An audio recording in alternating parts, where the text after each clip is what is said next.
Bickley and Marana Mornings. Arizona Sports. The local sports leader.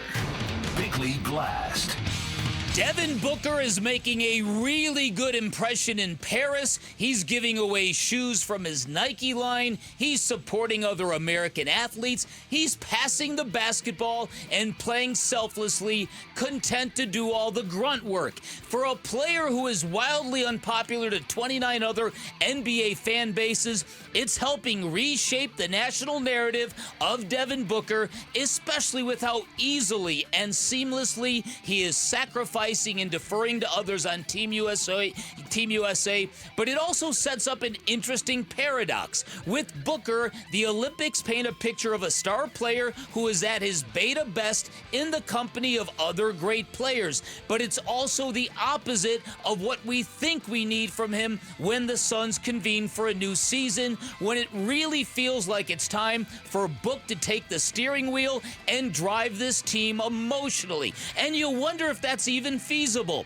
with Devin Booker willingly taking a back seat while Kevin Durant gets crowned as the greatest male Olympic basketball player in history. Is it really possible to flip that kind of psychological switch? Either way, it's good to see Book getting the appreciation he deserves, and the hope here is that the gold medal he's about to win will pale to what we're all feeling this time next summer.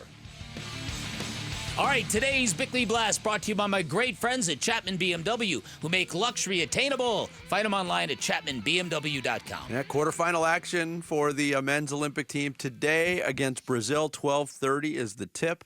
We're about an hour away from France against Canada in the third quarterfinal match. Serbia finished off Australia. What a terrible loss for Australia. Up by 24 points. But yeah, Devin Booker's been one of the stories, I think, one of the interesting stories for this U.S. team. Again, he has taken on a role that is seemingly foreign to him when he's wearing an NBA uniform, and he's done it with aplomb, if you will. Yes, exactly. It's sort of like that Caitlin Clark criticism. All she does is make threes, then you watch her play, and there's this fully developed game. Yeah. People look at Devin Booker, and they've said for years, stat patter, empty score, low, artificial sweetener kind of game. Right. Never plays D. D. And now he's just fitting in seamlessly with absolutely zero diva. And so I think you've got to respect that. And you've been saying this for a long time. The way Devin Booker is disdained by opposing fan bases, it's something. You don't have to go far down a rabbit hole to see it. No. And you've gotten on me for years about reacting to social media things. And for a lot of it now, maybe I'm just older and more jaded. I can look at people's opinions on things and just say, it's a random person on the internet. They're probably an idiot. I'm going to let it roll off my back. They are an idiot, yes. The subject that bothers me still that I can't shake is the unwarranted, inaccurate, in my opinion, criticisms of Devin Booker as an NBA player. Those drive me nuts. Yeah. And you said it in the blast. He is not well liked around the league. There's guys that, are universally liked. Even if you're not a fan of their team, it's a tip of the cap. Like, hey, that guy's a player. Kevin Durant's one of those guys. Devin Booker is not one of those guys. And I can't figure out why. People will point to the summer video of him talking about double teams. Yeah. And that sparked a reaction and a debate that summer, too. Yeah, I thought that was really unfair to Devin Booker. Yeah. I mean, again, if you're playing pickup basketball, it is cheeseball to get double teamed. I'm sorry, it is. On any level. I mean, he gets criticism. Practice. Yeah, he gets criticism for, his off the floor relationships with a certain somebody. But if you're going to criticize Devin Booker, you got to criticize like 70% of the league for dating a member of that family. Yeah. So I think what he's doing here is sort of reshaping the way the national narrative looks at Devin Booker, if you will. But I do also think it's an interesting paradox because especially if KD is the guy that's, celebrated after the gold medal match, how do they flip that when they come back to Phoenix? How does Devin Booker say, that was your team, but this is my team? Yeah. again, we're all hoping he can do it. We don't know what it's going to look like. I do think what else is interesting, I don't know if we did find that sound. We got it, yeah. Okay, the story he told about P.J. Tucker was fantastic. So he's on the Backyard podcast. I guess it's D'Angelo Russell's podcast. All right. And so they're just outdoors sharing stories. And Devin Booker has talked about P.J. Tucker and the influence he had early in his career. Mm-hmm. But he referenced a trip, and I think it was a trip you were on. I was there. You were in Mexico. Yeah.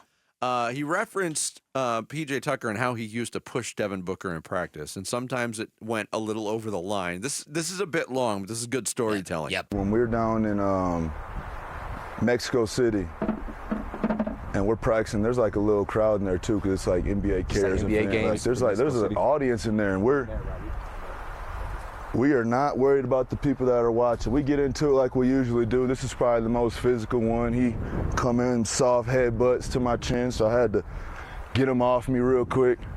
They separate us. We both take different buses back to the hotel. I remember I clicked the hotel floor, go up to the players' floor. I get off, it's a long hallway, like 50 yards. Turn the corner, it's just PJ right there. PJ's coming down, we just walk head to head. I'm like, I don't know what's about to happen. Either we about to just finish what just happened at practice. He comes in, just wraps me up, just grabs me like, Rook, I can't let you be a part of this, man. This losing, man, this ain't the real NBA. That's what you need. You're too good for that. You need somebody that's gonna push you every day. Love that. Yeah, so that's a small example where people are like, yeah, I was getting my head beat in the first few years, but you can't replicate those moments and the type of vets. And, you know, my situation, I love how I went. That was going back Great to story. Yeah, that goes back to Booker's second year. Yeah. And those games, the two games they played in Mexico City, they lost to Dallas and then they beat San Antonio the next game out. That was kind of a eye-opening trip south of the border for Devin Booker, and he got notice of a lot of people. He scored 39 points in each of those games. Successive games, yeah, right. Yeah, and being down there, that was when, that trip really is when the Devin Booker Latino/Mexican heritage story really kind of took flight. Mm-hmm. When people really, oh, wow, yes, his mother, okay, yes. And it really kind of opened up people's eyes to the possibility of the Suns developing a fan base in Mexico City because of that. And it's also directly responsible to Devin Booker's immense popularity in the Valley. Absolutely. And I think that trip was sort of the trigger point for a lot of that.